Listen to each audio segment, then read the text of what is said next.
Hello and welcome to Friday Art with me, Kate Field. Now, today's class, we're going to do 3 different types of layouts for art journals because I've been working on this little book.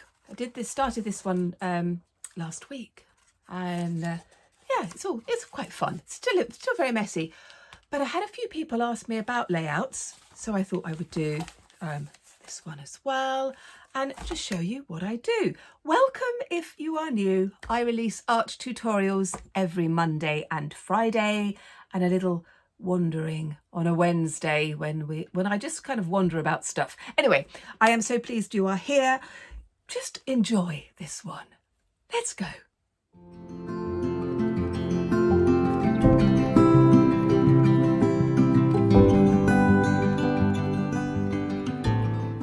Well, I do hope you are well. In today's tutorial, I'm going to show you 3 different ways to create backgrounds that are ready for you to work in your journal. You can also use these techniques in cards and in other projects as well. And I'm going to show you them in 3 different books. So I've got my three different journals here. This I'm coming to the end of, so that's quite exciting. This is kind of very much natural form and things like that. And I've got this page that I've put some just scraps of paper, newspaper, stuff from flyers that have come through the door, that kind of thing. That's all ready to go. Then this one that I started last week. So there's lots and lots of pages here. This, if you didn't see this one, just you can check it out. It's very, very easy to make. All I've done is got scraps of paper from when I did my degree, folded it in half, stapled it together, and I've turned it into a journal. Oh, it is work in progress, as they say. So I've got a blank page here. I'm going to be working on that one. And then in this one, this is quite an old book. I'll just move this up because it's quite big. And quite often when I'm teaching, well, always when I'm teaching, I will use sketchbooks to do demonstrations. But sometimes the work I do, I know that I'm not going to use again. Some I am, like this one. It's quite fun when I was doing collage and stuff like that. But this one's not really doing very much. This page is okay. That one's definitely not doing very much. And so I will go back and redo the page. So again, I've just put in some bits of collage, old leaflets and things like that. Ephemera, I think it's called. And this is all ready as well. Now, obviously, this is big. This is a big book. So I'm going to show you different ways that you can use, and then you can use them however you like. Now, I'm going to be using acrylic paint. Put some here. You can use any sort. So I've got various different brands. I have a few favourites, but to be honest, you use whatever you want. You could also use poster paint, actually, because what we're doing is we're going to be creating the backgrounds and then showing you the spaces where you can do your writing and things like that. So it's a bit of design, a bit of composition, and a little bit of colour theory thrown in as well. Now, the good thing about doing 3 things at the same time is that while one of them is waiting to dry, we can be working on the other one, can't we? And I say this all the time to my students because time is precious, and we don't always have enough time to do things, and I haven't got time for them to be sitting around waiting for something to dry. So while something is drying, you go on to your other one. I'm going to start off with this larger one, and I'm going to start off with a yellow background. I'm using a sponge. You could use a big soft brush, and I'm just going to cover the whole page, double pages, with yellow. I'm not using any water, so it won't take that long to dry, actually. And I just want to have these, all 3 of the pages are going to be quite vibrant. The weather's not great here at the moment. I'm sure it will brighten up a bit, but it's a bit gloomy. And whenever the weather is gloomy, I think it's quite nice to use bright colours. And so that's what I'm doing across here. These bits of paper are just stuck in with a glue stick. So I'm just going to cover that whole page, whole double page, and leave it to dry. So let's move on to this one. I've still got my yellow on here, and I'm going to do a little bit of yellow. Again, put that. I'm just going to pop a piece of paper underneath that one so I can go over the edges, because I want to get all of that done. Obviously the yellow is reacting with the blue page underneath. That's okay. This is just to get that background done. I'm going to go a little bit with the yellow into this page as well, like that. And then I'm going to go into pink, and I'm going to swap brushes because I want the pink to be pink and not orange. Let's put this on here. This paint is, it's not the best at all. As you can see, it's quite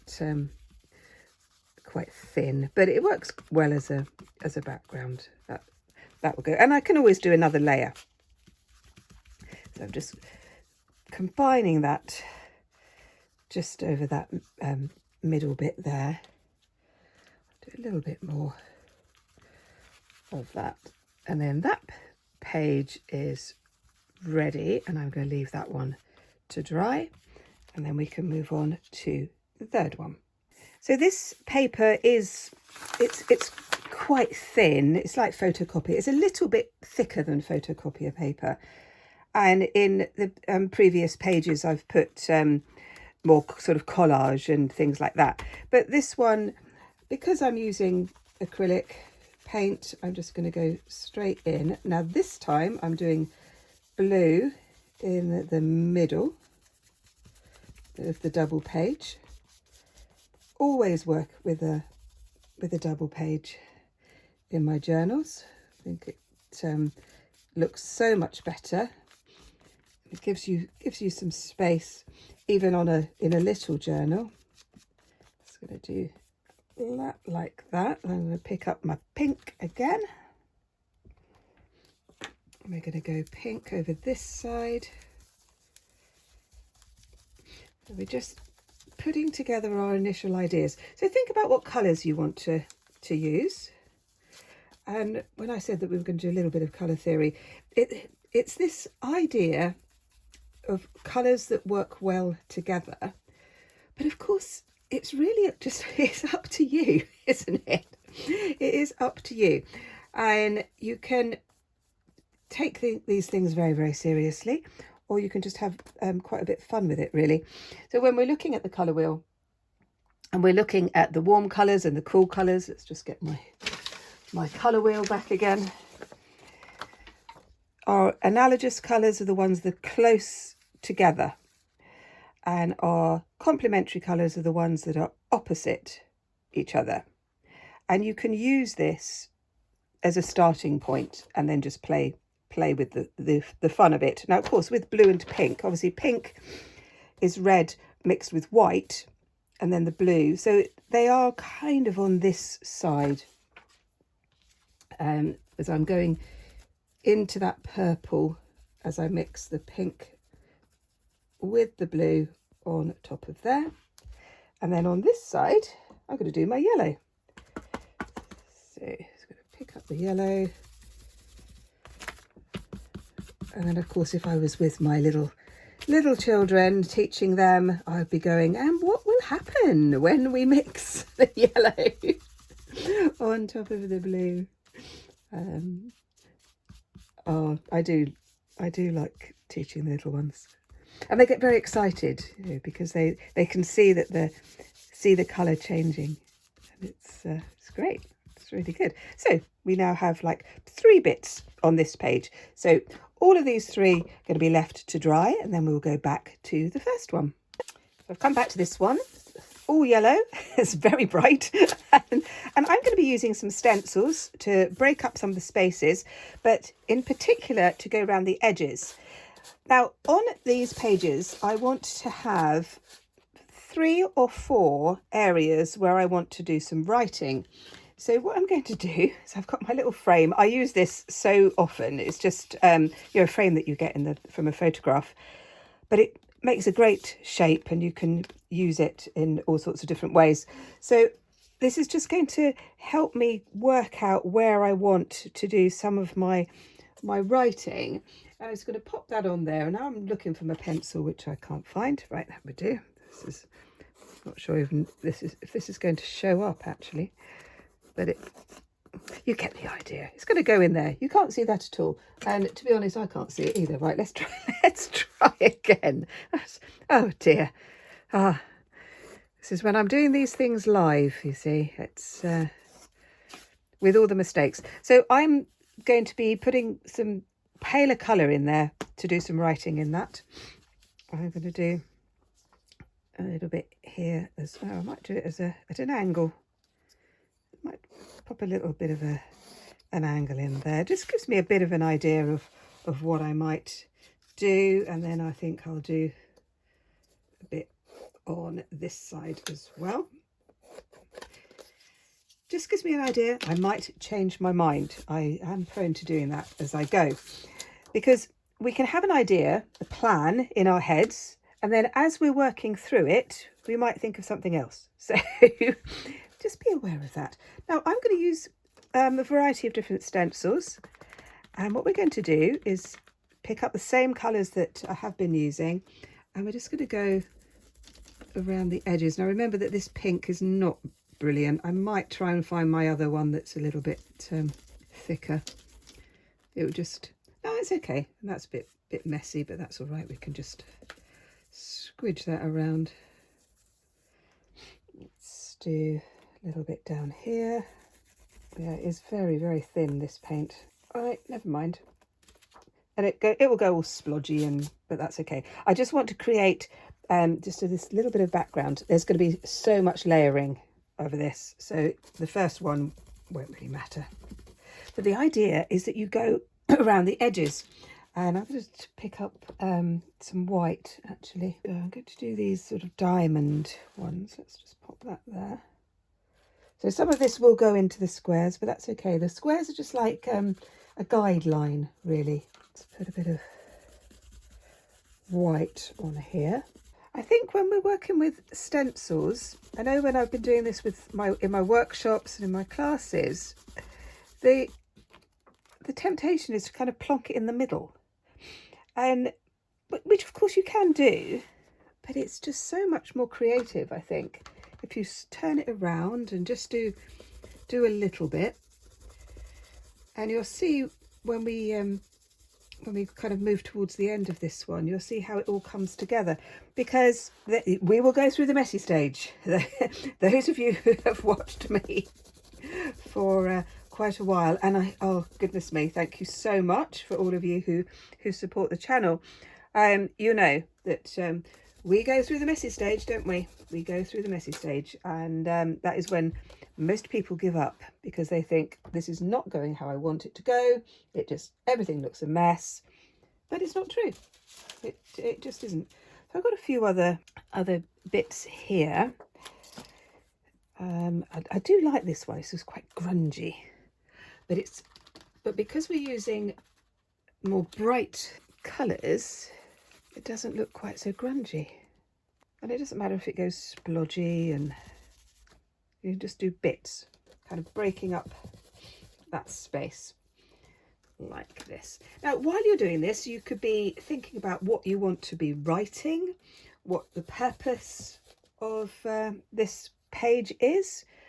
It might not have a purpose. You might just be enjoying the process and just having fun with it. I've written some poems that I'm not sure about them. So well, they're kind of experimental pieces, because I was doing a workshop in creative writing. And I thought, perhaps I could use some of these words. But also I've been reading a bit of Christina Rossetti, which I just love her work, with Emily Dickinson, Virginia Woolf. So I might actually go to some of the experts. So anyway, I've started to put this together. I'm going to do some more designs on this, but I need to wait for this to dry. So of course, while it's drying, I'm going to move on to the other one. This one's all lovely and dry. And this time I'm going to be using a paintbrush. I've got a little bit of water and I've got my rag in case it gets too wet. I'm going to be using the same colours as we have been using for all three. So we'll start off with the blue. And what I'm going to do with this one is I'm going to divide the page up. Let's just see where it goes first of all. Like this, just put in that line. You could use a pencil if you want to, but sometimes it's quite nice to just go with it and see what happens. Let's do another one here, like that, and then another one down the bottom. Just get my rag. And then what I'm going to do is just sort of tidy up some of these lines. You could also use a felt tip pen or gel pen to do these bits, or you could use an acrylic pen. I might go in with some acrylic pens when we get nearer to the end. I just want to divide this page up first of all. And then I'm going to start to put in some more patterns. Again, I'm going to use my stencil. Just pop that brush in the water. I'm going to my circles. I know this is not quite dry yet, but that's okay. I'm going to go in with some white. That's a little bit too much paint on there.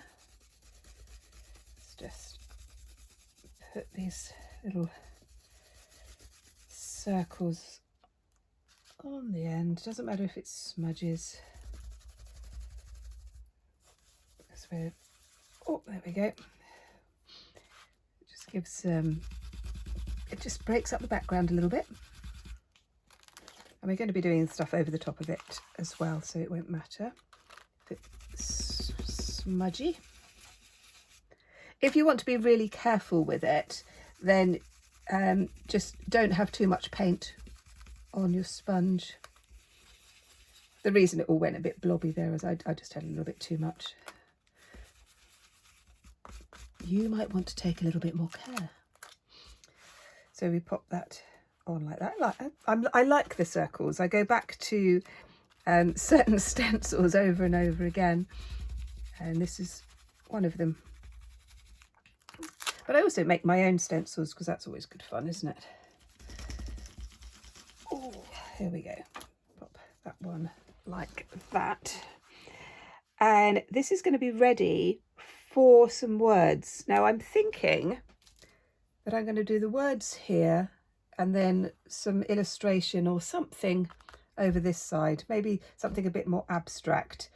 And again, I think I'm of lines of poetry or prose, something like that. And these blue ones, when they're dry, they're going to have some decorations in them as well. So I'm going to leave that one to dry and go back to the third one. So on this one, this is all lovely and dry again. I'm going to do a little brickwork, little brickwork here. I do like this pattern. It does work. Oh, I've probably done too much paint, so I'm not concentrating. This is the problem when I do this live. I've seen other art tutorials, and they're a lot slicker than me.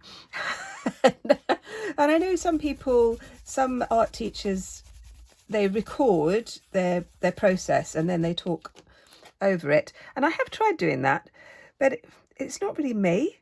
And it all comes, it doesn't come as spontaneous as I want it to be. So, well, let me know what you think, because I know that a lot of you will watch other teachers as well. And yeah, some who are much more professional than me. Me, as I just kind of make a big mess. But one of the things that I absolutely love about teaching, now that is a serious mess. I want to encourage the joy of creating. And oh, that's too smudgy. I'm just going to break that up because that it was just too wet. Is that pink? It's too wet. I'm going to change that. I like my students to see me make mistakes. I think that's really important because you can intimidate students if all they see is your perfect work, and this I think is a real problem. I'm just going to put a little bit more blue on that because that I don't like that bit. That's not working how I want it to work. So I think what I'm going to do is get that there and put some blue blobby bits over like that. So my students have always seen me make mistakes. They've always seen me recover from mistakes, not fall apart. And I think that is really important in the creative process, isn't it? Because we are bombarded with superb imagery. Even before the whole internet and social media, you would go to art galleries and all you would see is the finished beautiful pieces, wouldn't you? And you'd think, oh my goodness, I would never ever in a million years be able to do that. And of course what we don't see is all the work that went into it. We don't see the sketchbooks, for example. And this I think is crucial. It's so important that we understand that there is a process and we can learn and we can get better. There we go. And even if we have got a bit better, there's still lots of opportunities to make lots of mistakes. And that is okay. I'm just going to use this brush here. Again, get this sort of messy stage. Things can always be recovered, can't they? Let's just do that. I'd love to know your thoughts. What are your thoughts on this whole idea of being intimidated by perfect work? I really would love to know your thoughts on that, because I know watching somebody do something absolutely beautiful, it can be so inspiring, can't it? It's just lovely. But it can also be a little bit intimidating. I quite like that because it's kind of smudgy and yeah, no, that's okay. That's worked quite well. This is still seriously messy and that is okay. What I'm going to do now, because this won't take long to dry, I'm going to be doing some flowers on this page, and my writing is going to be kind of higgledy-piggledy across the page, and I thought I would show you some of what I do. I do love florals. I do come back to painting florals a lot, and so I thought that would be actually quite fun. So I'm going to do this quite big, going in with the white. Again, you can draw over the top, but with a pencil or something, but I do quite like drawing with paint. I think drawing with paint is fun. I'm going to go in with this this wishy-washy pink again. I am going to label it so I remind myself that is the wishy-washy pink. I think what it is, when I'm doing my larger pieces, I have another studio where my husband has an office as well. It's still in our village, it's just down the road, and I think that my better pink is down in the office. That's where it must be. Anyway, I'm doing what I can, and I'm sure you will forgive me for this.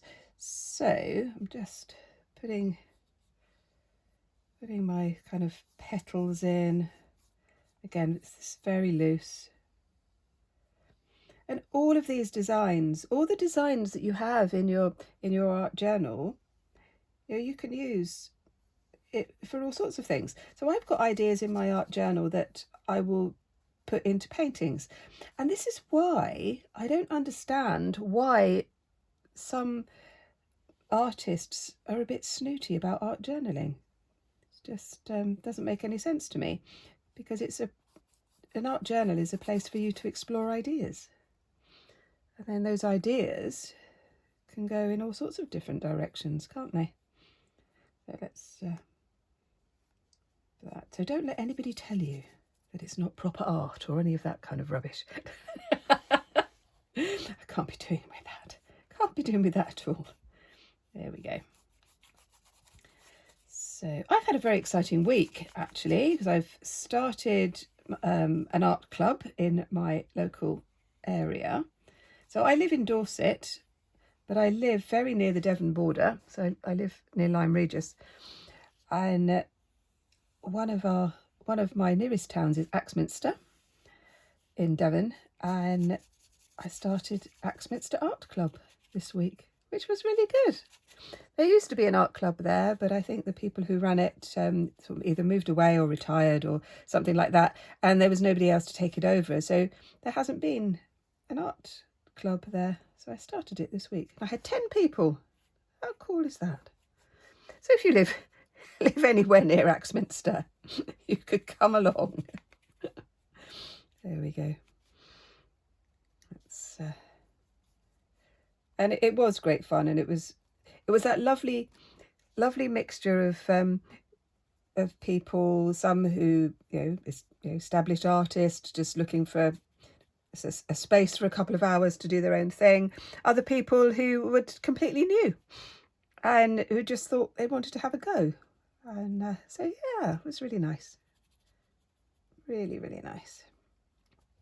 So I have this start of a flower design here. I'll probably do another one over there, but I think this is lending itself for some writing, isn't it? I think this is going to work quite well. Okay, so now we go back to the first one. So I've come back to this one. I've just had a very lovely hour or so, actually, just sort of doodling, doing some more spaces. Haven't quite decided what I'm going to write in these areas yet. I've been using acrylic pens just to do some of these, and some more paint. Still got some leftover paint, and I just love just taking little bits at a time, and I know that I will just keep coming back to this page and just enjoying it, really, and moving on to the next one. So let's just see what I've done with the other two books.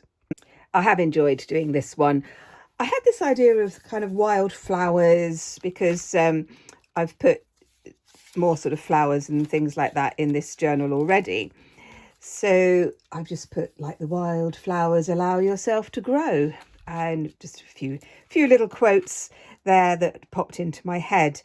I'll do a little bit more detail on these flowers and perhaps some leaves and that sort of thing. But I hope this gives you an idea for another layout. Now let's just have a look at that last one. Let me just pop that one here. So I just thought the magic is inside you.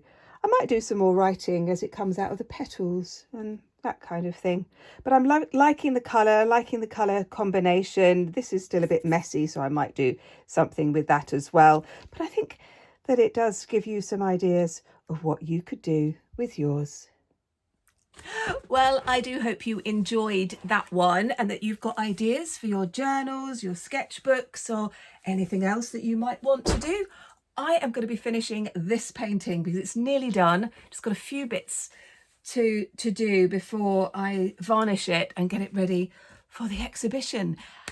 If you'd like to see some more, look at this one up here because I think you're going to like it, and I will see you next time. Bye bye.